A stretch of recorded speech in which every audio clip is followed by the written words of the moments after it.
Olá pessoal, tudo bem? Eu sou Oscar Frank, consultor econômico da RJI Investimentos, e esses são os destaques econômicos da semana até 16 de novembro de 2025. No cenário internacional, finalmente nós tivemos um consenso político quanto ao término do maior shutdown da história dos Estados Unidos, ou seja, agora nós temos recursos suficientes para o financiamento de boa parte da máquina pública americana até o próximo dia 30 de janeiro de 2026. No entanto, nós ainda temos resquícios, consequências dessa paralisação que durou ao todo 43 dias, como por exemplo os dados econômicos não divulgados referentes ao mês de outubro.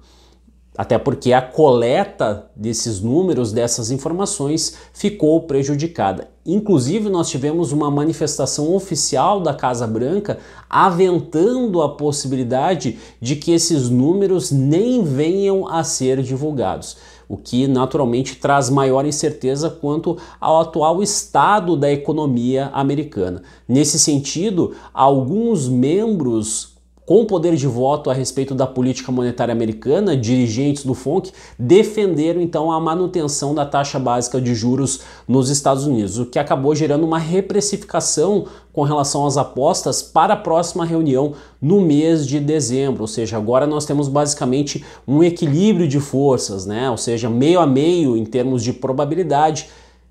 cenário de cerca de 50% envolvendo aí a manutenção da taxa básica de juros, e o cenário alternativo também basicamente com a mesma probabilidade, a extensão desse ciclo de corte de juros para mais uma diminuição adicional de 0,25 ponto percentual. Aqui no Brasil nós tivemos uma semana recheada de indicadores econômicos, começando pelo IPCA de outubro, que subiu 0,09%, ou seja, abaixo das expectativas do mercado, que dependendo da instituição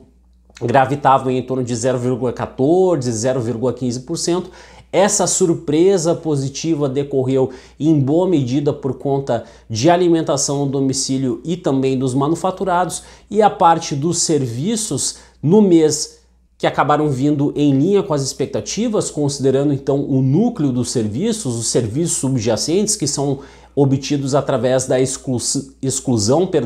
de itens tipicamente voláteis, como as passagens aéreas. No entanto, as métricas de tendência arrefeceram. Tanto a tendência de curto prazo, ou seja, a média móvel dos dados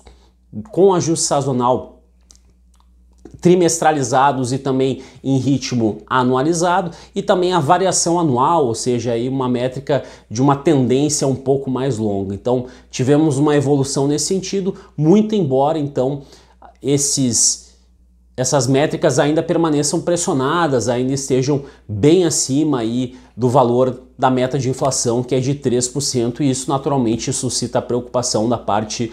do Banco Central. No entanto, foi um dado benigno, foi um dado positivo de uma maneira geral, e isso dá um pouco mais de tranquilidade para o Copom, o Comitê de Política Monetária aqui no país. Também tivemos dados relativos ao setor terciário para o mês de setembro, então a atividade dos serviços que veio um pouco acima das expectativas na comparação, no confronto com o mês de agosto, e as vendas do comércio que apresentaram dicotomia dependendo do segmento, ou seja, o varejo restrito vindo abaixo das expectativas e o varejo ampliado, que acaba incorporando, além daqueles 8 segmentos do varejo restrito, também materiais de construção, veículos e atacarejos, que vem um pouquinho acima das expectativas. De maneira geral, o que eu entendo é que existe um processo de arrefecimento gradual da atividade econômica no Brasil, que ficou um pouco mais claro a partir desse segundo semestre de 2025. E para finalizar, nós tivemos a divulgação da ata da última reunião do Copom, do Comitê de Política Monetária, realizada no mês de novembro, basicamente ali nos primeiros dias do presente mês. Então,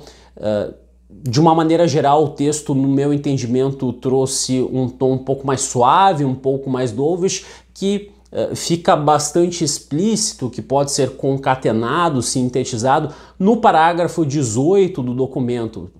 De modo que ali nós temos a citação de que nós estamos passando por um processo de arrefecimento do nível de atividade, do crescimento da economia e também de alguma redução tanto na inflação corrente quanto nas próprias expectativas. Então, isso ficou bastante claro em diversas passagens, né, desses vetores que são relevantes para a condução da política monetária e que, no meu entendimento, começam a preparar efetivamente o terreno para o tão aguardado início do ciclo de corte de juros que, de acordo com o meu entendimento, deve ser deflagrado a partir de janeiro de 2026, claro que de maneira bastante lenta, bastante gradual, encerrando aí o ano que vem em torno aí de 12% ao ano. Claro que a gente precisa acompanhar uma série de outros desdobramentos para aperfeiçoar essa projeção. Por hora é o que a gente imagina então com relação a essa dinâmica para o ano que vem da taxa básica de juros aqui no Brasil. Vejo vocês na próxima, um abraço e até mais.